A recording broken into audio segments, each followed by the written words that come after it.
नमस्कार, मैं हूं आपके साथ सोनिया चौहान। मध्य प्रदेश छत्तीसगढ़ की खबरों में आप सभी का स्वागत है। बुलेटिन की शुरुआत करते हैं हेडलाइंस के साथ। रायपुर में सीएम भूपेश बघेल ने बीजेपी सांसद मनोज तिवारी के बयान पर किया पलटवार। भारतीय जनता पार्टी को बताया कमजोर, कहा ओवर कॉन्फिडेंस में नहीं। उज्जैन की तराना पहुंची कांग्रेस की जन आक्रोश यात्रा। रणजीत सुरजेवाला ने यात्रा का किया भव्य स्वागत। जनसभा को भी किया गया आयोजन। सुवासरा में बाबू सिंह ने की जन आक्रोश रैली का स्वागत। रैली में जीतू पटवारी के कई फूलों पर की गई बरसात। गरियाबंद में गोठान तक आने जाने की पुलिया का अभाव। ग्रामीणों ने शासन प्रशासन से की मांग, नहर और पुलिया बनाने का दिया आवेदन। रायपुर में विधायक विकास उपाध्याय के विकास कार्यों का लोकार्पण। संबंधित अधिकारियों और ठेकेदारों को दिए निर्देश, हमर क्लिनिक का करवाया जाए भूमि पूजन। खबर रायपुर से है, जहां सीएम भूपेश बघेल विभिन्न लोकार्पण और भूमि पूजन कार्यक्रम में शामिल हुए।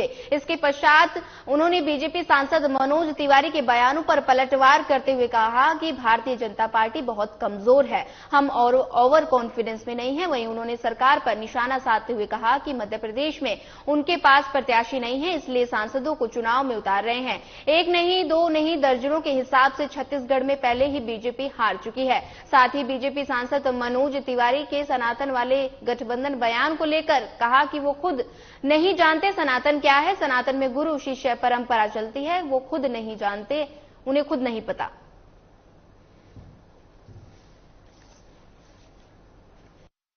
इस दिशा में ले जाना चाहते हैं। छत्तीसगढ़ 15 साल जनता ने देख लिया है, अब उसके पास कोई विजन नहीं है छत्तीसगढ़ के लोगों का। ये तो हमारे कार्यों को बोलते हैं कि हम धान खरीदी हम कर रहे हैं, कितना बड़ा झूठ। कल ही हम लोगों ने कैबिनेट में जो विधानसभा में पारित किया था, उसे कल कैबिनेट में मुहर लगाया कि 1 नवंबर से धान खरीदी की जाएगी, 20 क्विंटल प्रति एकड़ की दर से खरीदी जाएगी और जो मार्फेड है उसे बैंक गारंटी दी गई है ताकि 14,000 करोड़ का, जिससे वो लोन लेके वो खरीदी किसानों के धान खरीद सके।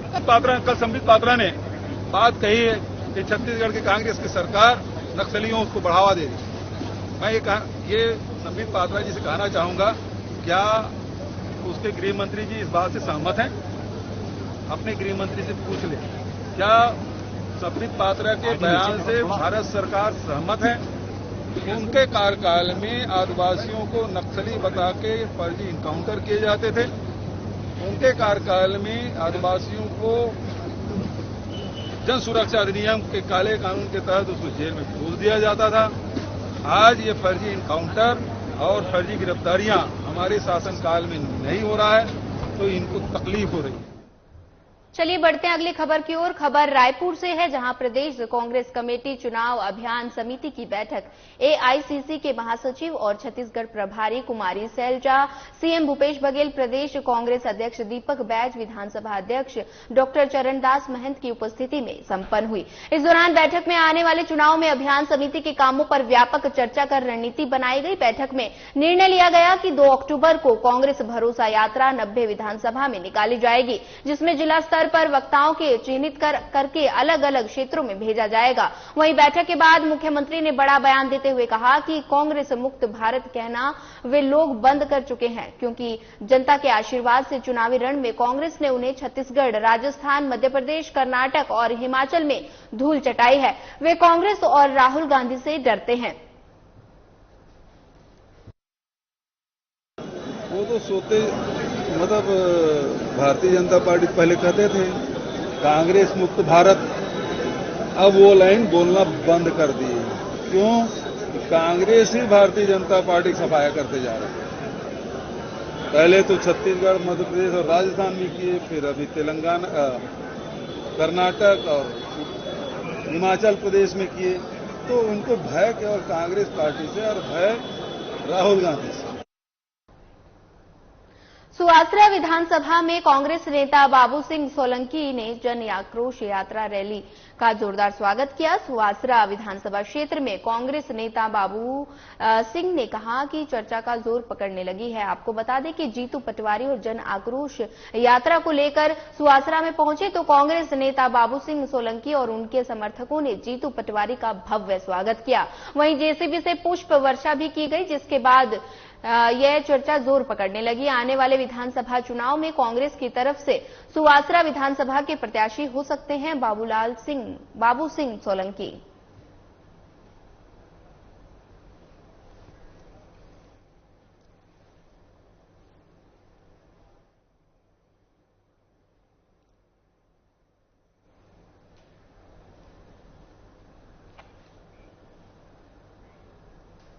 कांग्रेस की जन आक्रोश यात्रा उज्जैन जिले के तराना विधानसभा क्षेत्र में पहुंची, जहां यात्रा को लेकर जनसैलाब उमड़ा। इस दौरान जगह जगह पर मंच बनाकर विधायक महेश परमार के नेतृत्व में यात्रा का भव्य स्वागत किया गया। वहीं कृषि उपज मंडी में विशाल जनसभा का आयोजन किया गया, जिसे संबोधित करते हुए कांग्रेस कमेटी के राष्ट्रीय महासचिव रंजीत सुरजेवाला ने संबोधित करते हुए प्रदेश की बीजेपी सरकार को भ्रष्टाचारी और घोटाले की सरकार बताते हुए कहा कि बीजेपी रग रग में भ्रष्टाचार और पाप भरा हुआ है।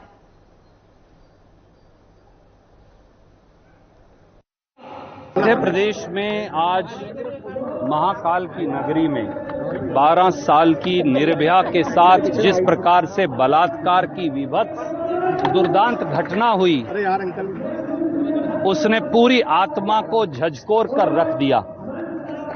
पूरे मध्य प्रदेश और देश की मां भारती की आत्मा छलनी है। 12 साल की बेटी 8 घंटे तक महाकाल लोक में सड़कों पर घूमती रहे, आधी निर्वस्त्र, शरीर से खून रिसता रहे, बलात्कार की शिकार बनी रहे, सहमी सिमटी वो हमारी बेटी। परंतु शिवराज सिंह चौहान को उत्सव मनाने से फुर्सत नहीं मिलती। ऐसी भाजपा सरकार को चुल्लू भर पानी में डूबकर मर जाना चाहिए। मध्य प्रदेश में राजधानी भोपाल में 3 साल से हर रोज एक बेटी से बलात्कार होता है।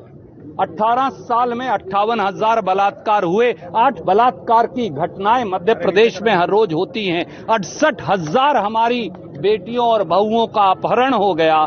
परंतु शिवराज सिंह चौहान, भारतीय जनता पार्टी के नेतागणों, आपको नींद कैसे आती है? खबर गरियाबंद से है, जहां राज्य सरकार की ओर से चलाई जा रही महत्वाकांक्षी गोधन न्याय योजना के तहत बने गोठान में लोग रुचि ले रहे हैं, जिससे लोगों की आय दोगुनी होगी और छत्तीसगढ़ के लोग राज्य सरकार से काफी खुश नजर आ रहे हैं।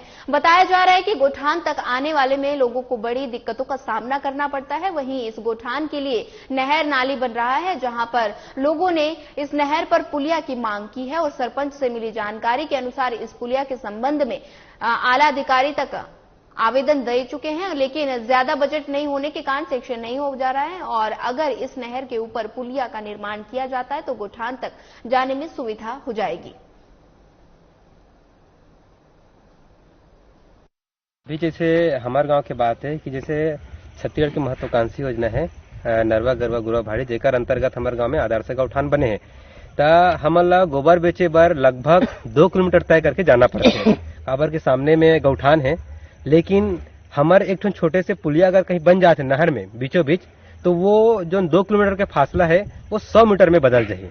एकर पहली कलेक्टर ऑफिस में आवेदन दे रहे हैं, जेकर जांच पड़ताल बरारी से एस्टीमेट बनाए बरारी से, लेकिन उतना बजट में नहीं बन पाए करके वो कैंसिल हो गए।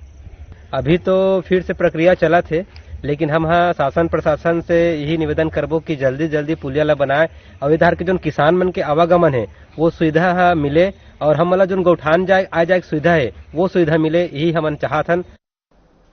रायपुर के संसदीय सचिव और विधायक विकास उपाध्याय पश्चिम विधानसभा क्षेत्र में आम जनमानस को सौगातों पर सौगातें दे रहे हैं। साथ ही वे अपनी जनता की मांगों के अनुरूप पश्चिम विधानसभा के हर वार्डों में लगभग सभी स्वीकृति और कार्यों की सही समय पर कराने को लेकर संबंधित अधिकारी और ठेकेदार को निर्देश भी दे रहे हैं। इसी कड़ी में विधायक विकास उपाध्याय ने वीर सावरकर नगर वार्ड संख्या 1, शहीद भगत सिंह वार्ड संख्या 21 और संत रविदास वार्ड संख्या 70 सत्तर के अंतर्गत विभिन्न विकास कार्यों के साथ साथ चिकित्सा के क्षेत्र में हमर क्लिनिक का भूमि पूजन क्षेत्रवासियों के द्वारा करवाया। भूमि पूजन के दौरान वहां सैकड़ों की संख्या में कांग्रेस जन और आमजन मौजूद रहे।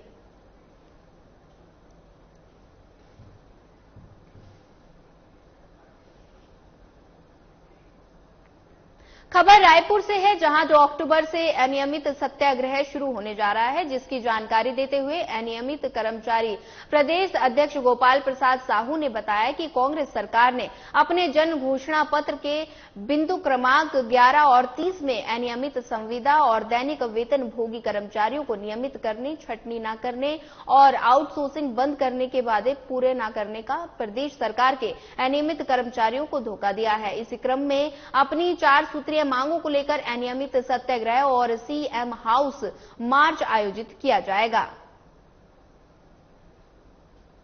छत्तीसगढ़ अनियमित कर्मचारी मोर्चा अपने सहयोगी संगठनों के साथ 2 अक्टूबर 2023 को नियमित सत्याग्रह और सीएम हाउस निवास मार्च करेंगे।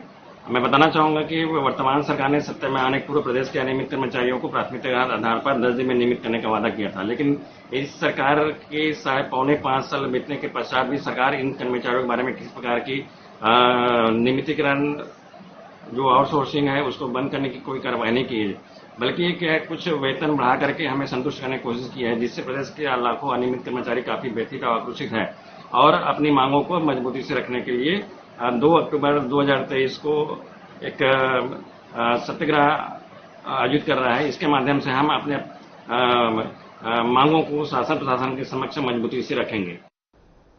खबर बलौदा बाजार से है, जहां बीजेपी की परिवर्तन यात्रा में शामिल होने पहुंचे बीजेपी प्रदेश अध्यक्ष अरुण साव ने कांग्रेस की सरकार पर निशाना साधा। उन्होंने कांग्रेस के द्वारा 2018 चुनाव से पहले किए गए वादे और सरकार बनने के बाद वादे को पूरा नहीं करने का गंभीर आरोप लगाया है। साथ ही साव ने कहा कि सरकार का काम स्कूल, पुल, अस्पताल बनाने का है, लेकिन बन नहीं रहे। वहीं इस कार्यक्रम में 100 से ज्यादा लोगों ने बीजेपी ज्वाइन की। इस दौरान मीडिया से बातचीत करते हुए अरुण साव ने कांग्रेस नेता राहुल गांधी और कांग्रेस सरकार को लेकर भी निशाना साधा।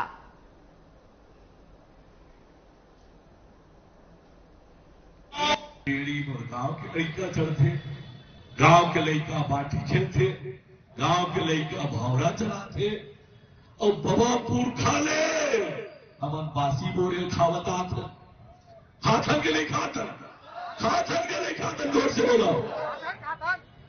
तो ऐसे बतावा था कि तोरे मुख्यमंत्री बने के बाद बासी खाए के शुरुआत हुई से गेड़ी के आविष्कार नहीं करे। गेड़ी का आविष्कार भूपेश बघेल करी चिका भाई, जरा जोर से बताओ। ऐसे बताते कि गेड़ी के आविष्कार भूपेश बघेल करी। मैं आपके बीच में खेल रहा है कि छत्तीसगढ़ भूपेश बघेल की सरकार, ये भूपेश अकबर और ढेबर की सरकार छत्तीसगढ़ ला दोनों हाथ से लूटा थे, छत्तीसगढ़ ला बर्बाद कर थे, तो छत्तीसगढ़ ला बचाए तो खाती। देखिए गौठान के नाम से भूपेश बघेल ने 19 लाख खरीद किया प्रत्येक गौठान पर। उसका गौठान पे देखिए एक भी गाय नहीं है, उसमें ना तो पोछना है, ना तो चारा है, ना तो पानी। गाय है तो रोड में दिखते हैं मवेशियां। बीच में गौ माता का गोबर के नाम से ये बात हमारे मोदी जी ने भी कहा था रायगढ़ में आकर, गौ माता के गोबर को भ्रष्टाचार करता उसको माफी कैसे होगी। भूपेश बघेल भ्रष्ट है और आने वाला नवंबर के चुनाव में बिल्कुल ही भाजपा सरकार बनाएगा पूर्ण बहुमत के साथ। सीतामऊ विधानसभा क्षेत्र में भारी बारिश के चलते किसानों को भारी नुकसान हुआ, जिसको लेकर ब्लॉक कांग्रेस के प्रशासनिक अधिकारी को मुख्यमंत्री के नाम ज्ञापन सौंपा गया, जिसमें मांग की गई कि किसानों को जल्द से जल्द मुआवजा राशि और बीमा दिया जाए। वहीं ब्लॉक कांग्रेस के अध्यक्ष सुरेश पाटीदार के नेतृत्व में कांग्रेस के कार्यकर्ताओं ने महाराणा प्रताप चौक पर एकत्रित होकर बाइक रैली निकाली, जो सीतामऊ प्रशासनिक अधिकारी भवन के सामने रुकी, जहां पर कांग्रेस के कार्यकर्ताओं ने प्रशासनिक अधिकारी को ज्ञापन सौंपा और किसान की खराब हुई फसल को लेकर मांग रखी कि जल्द से जल्द किसानों को बीमा राशि और मुआवजा दिया जाए। आज ब्लॉक कांग्रेस कमेटी सीतामऊ द्वारा ज्ञापन दिया गया है कि बिना सर्वे के मुआवजा दिया जाए। उक्त ज्ञापन जो है शासन तक पहुंचा दिया जाएगा और जो किसानों की जहां जहां जानकारियां दी जा रही हैं, उक्त सर्वे कराया जा रहा है ग्राम सेवक और चूंकि अभी पटवारी नहीं है तो राजस्व निरीक्षक के। सर, सरकार के तो अभिन्न अंग जो पटवारी हड़ताल पे, तो फिर किसानों के खेतों में जाएगा कौन? अभी ग्राम सेवक और राजस्व निरीक्षक हैं वो जा रहे हैं, और जो फसल कटाई प्रयोग, चूंकि कई किसानों की फसल कट रही है तो फसल कटाई प्रयोग भी आदरणीय कलेक्टर सर ने गठन कर दिए हैं दलों का, वो भी फसल। सर, अभी तक कौन से गांव की कौन सी सर्वे रिपोर्ट आपके टेबल पर आ चुकी है जो आपके अधिकारी गए और किसानों के सर्वे करके आए हैं? अभी जैसे मेरी आखिड़ी और कुछ गांवों की जो जानकारी आई थी वहां गई थी, रिपोर्ट अभी प्राप्त नहीं हुई है, जैसे रिपोर्ट प्राप्त होगी हम सूचित करेंगे। मैं आपके माध्यम से शासन और प्रशासन को अवगत कराना चाहूंगा कि कल मैंने 7-8 गांवों का दौरा किया था और मैंने खुद ने जाकर खेतों का निरीक्षण किया है। मैं खुद अपने जूते चप्पल हाथ में लेकर खेतों में पहुंचा था, तो सोयाबीन की स्थिति आप देख रहे हैं आपके माध्यम से, ये इसके अंदर अंकुरण होने लगा है। लेकिन जब मैं कल ग्रामवासियों के बीच और किसानों के बीच पहुंचा तो उनका कहना है कि अभी तक हमारे गांव में प्रशासन की तरफ से न तो कोई पटवारी जी आए हैं, न प्रशासन का कोई व्यक्ति हमसे हमारी फसलों की जानकारी लेने आए हैं। लेकिन तहसीलदार साहब कह रहे हैं कि हमारी टीमें चल रही हैं, तो मैं तहसीलदार साहब को भी कहना चाहूंगा कि आप सीतामऊ तहसील के जितने भी गांव हैं, कृपया अपने सर्वे दल को तुरंत उन गांवों में भेजें और सोयाबीन की जो फसल है जो पूरी तरह से चौपट हो चुकी है, किसानों को अतिशीघ्र बिना सर्वे मुआवजा देने की कृपा करें। सर, असल में प्रशासन का जो कहना है, आप स्वयं देख रहे हैं, सारे पटवारी हड़ताल पर हैं, रेवेन्यू की टीम तो कोई खेतों में गई नहीं है। और किसान की पीड़ा ये है कि पहले लंबी खींच हुई, जिसकी वजह से दाना जिस समय बनना था, खींच की वजह से उसकी ग्रोथ वहीं रुक गई और वो लगभग पलट चुकी थी कटने के कगार पर, और अब कटने का समय आया और फिर अतिवृष्टि, तो जो कुछ दाना बना था उसका भी अंकुरण होने लगा, खड़ी हुई फसलें और काटी हुई सड़ रही। अब मैं आपके चैनल के माध्यम से प्रदेश के मुखिया शिवराज सिंह जी की कथनी और करनी इस चैनल के माध्यम से उनको याद दिलाना चाहता हूं। 2019 की अतिवृष्टि में जब कमलनाथ जी का कयामपुर आगमन में 3 दिन प्रोग्राम लेट हुआ, इस बीच में वो भोपाल से भजन मंडली और डपली लेकर के मंदसौर के सुशासन भवन में आए, रात भर कीर्तन भजन किया और उनने कहा कि 40,000 रुपए प्रति हेक्टेयर जब तक कमलनाथ जी किसानों के इसमें नहीं डालेंगे, मैं तब तक यहाँ भजन करूंगा। तो अब आज आप कुर्सी पर हो ना, प्रदेश के मुखिया हो, आप तो डाल दो आज। मुख्यमंत्री भूपेश बघेल ने निवास कार्यालय रायपुर में आयोजित प्रदेश स्तरीय वर्चुअल कार्यक्रम में 26 जिलों में लोकार्पण और शिलान्यास किया। इसमें सारंगगढ़ बिलाईगढ़ जिले के 133 करोड़ से बुनियादी अधोसंरचना के 336 निर्माण कार्य जैसे भवन, स्कूल, सड़क, पेयजल, जल जीवन मिशन आदि के 64 लोकार्पण, 194 भूमि पूजन, 55 शिलान्यास किए। इस दौरान कलेक्ट्रेट में मुख्य अतिथि संसदीय सचिव चंद्रदेव राय, उपाध्यक्ष पद्मा घनश्याम महर ने छत्तीसगढ़ मतहारी का पूजन किया। वहीं सभाकक्ष में अतिथि राय और मनहर मुख्यमंत्री को सारंगगढ़ के लिए हमेशा सहयोग करने और जिले के अधोसंरचना कार्यों को स्वीकृत करने और शिलान्यास, भूमि पूजन, लोकार्पण के लिए धन्यवाद दिया। आज माननीय मुख्यमंत्री महोदय द्वारा स्टेट लेवल से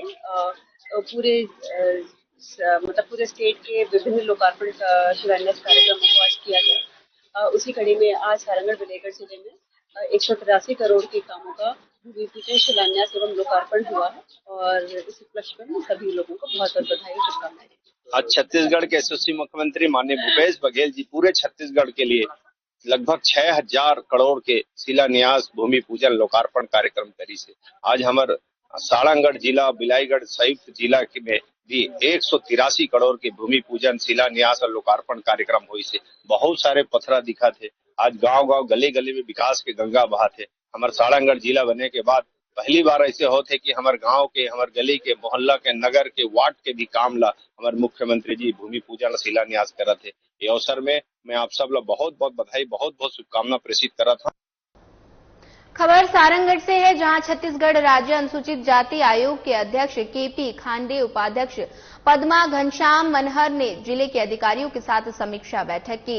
इस अवसर पर सचिव बीएल बंजारे भी मौजूद रहे। वहीं इस दौरान अध्यक्ष खांडे ने कहा कि अनुसूचित जाति वर्ग के महिला पुरुष को गैर अनुसूचित जाति वर्ग के व्यक्ति को जाति सूचक अपमानजनक संबोधन एट्रोसिटी कानून के तहत ऐसी घटना राज्य में कहीं पर घटती है तो पुलिस थाना में कार्रवाई के लिए विधिवत एफआईआर दर्ज करा सकते हैं।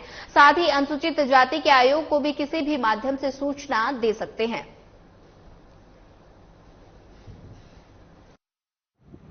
उद्देश्य आयोग की जो गतिविधियां, उसका उद्देश्य है, उसका कार्य क्षेत्र है और विभिन्न प्रकार के जो आयोग के द्वारा जो अनुसूचित जाति वर्ग के लिए राहत राशि की व्यवस्था संविधान में की गई है, उसकी जानकारी देना, उसका समीक्षा करना ये प्रमुख उद्देश्य रहा है।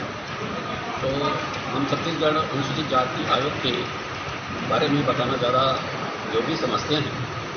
जब कभी अनुसूचित जाति के लोगों के विरुद्ध, चाहे वो जनता हो, चाहे अधिकारी हो, चाहे कर्मचारी हो, उनके विरुद्ध कोई गैर अनुसूचित जाति का व्यक्ति किसी प्रकार का शारीरिक हो, मानसिक हो, आर्थिक हो, सामाजिक हो, राजनीतिक हो, जब उनके साथ अत्याचार होता है तो उसका निवारण कैसे किया जाए, उनका समस्या का समाधान कैसे किया जाए, उन्हें कैसे राहत दी जाए, ये अनुसूचित जाति आयोग का मुख्य काम होता है।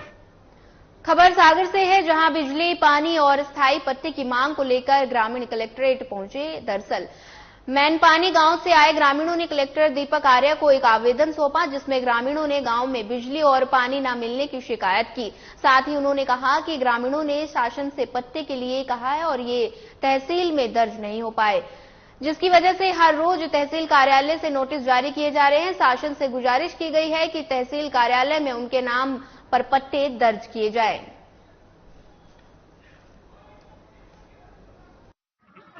ना पानी पीने के लिए ना पट्टे, सरकार महिलाओं के लिए पट्टे दे रही, आवासीय योजना दे रही, लाल दे रही, हम लोग के लिए कोई वो नहीं है कि आपके इधर पट्टे नहीं है। पट्टे नहीं है तो बेसिक सुविधाएं हैं ही, पानी नहीं है, लाइट की कंप्लेंट कर करके परेशान है, घर आते हैं धमकाया जाता है कि आप लोग नेता बन गई। घर की ये सारी गाँव की महिलाएं जो कदम बाहर नहीं रखती, लेकिन इनके लिए मजबूरी में आना पड़ रहा है, क्योंकि वो बोल रहे हैं, पटवारी बोल रहे हैं, सचिव सरपंच सब मिट जाएंगे आप, जबकि 1989 के पट्टे हैं, लेकिन वो तहसील में दर्ज नहीं। किस गाँव से आप लोग? मैनपानी, शेर माता मंदिर। सरपंच कौन? आपने सरपंच के पास ये सारी शिकायतें की, उनसे आपने बोला? लिखित शिकायत की, सारी महिलाएं गए थे, महिलाओं के लिए सबको ये बोला गया मिलना ही नहीं है पट्टे, मिलना ही नहीं है, ये बाहरी नजूर में आती है। मैडम जाती है कॉल करते तो साइड बन जाएगी, साइड नहीं, ये बोल देती। क्या कहना चाहेंगे? मुख्यमंत्री तो आप लोग को दे रहे हैं, हम लोगों को मिला ही नहीं है फिलहाल, तो कहाँ से? अधिकारियों से शिकायत करी। खबर मध्य प्रदेश के शाजापुर जिले की है, जहां नेवावद गांव में एक मानसिक रूप कमजोर युवक टावर पर चढ़ गया, जहां पर उसने जमकर कई घंटे उन्माद मचाया। मामले की जानकारी जैसे ही मक्की थाना प्रभारी को मिली, वैसे ही थाना प्रभारी ने दल बल के साथ मौके पर पहुंचे। साथ ही कई घंटों की मशक्कत के बाद युवक को टावर से नीचे उतारने में कामयाब रहे। थाना प्रभारी ने बताया कि युवक अपना नाम पता नहीं बता रहा और दिमागी रूप से कमजोर है, जिससे पूछताछ की जा रही है।